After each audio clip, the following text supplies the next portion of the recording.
Here's what I wish I had known about infertility.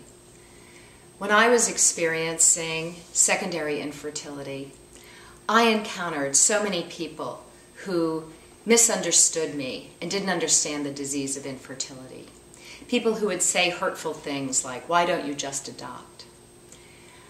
I wish that instead of suffering in silence, instead of taking these slights personally, I had understood that this was not just personal, but actually represented a cultural and maybe even a political problem.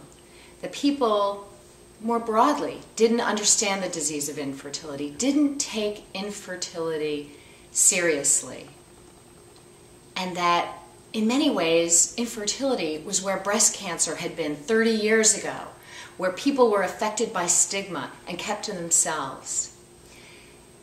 But the women who had breast cancer, they took action. They got a little bit mad, they got a little feisty. And look at the strides they've made in how breast cancer is understood in the United States. If I had understood infertility more culturally and more politically, I would have recognized that my voice was needed to speak up, to begin to change the stigma.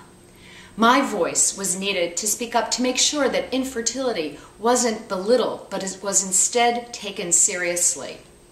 And I would have gotten involved earlier with an organization like Resolve.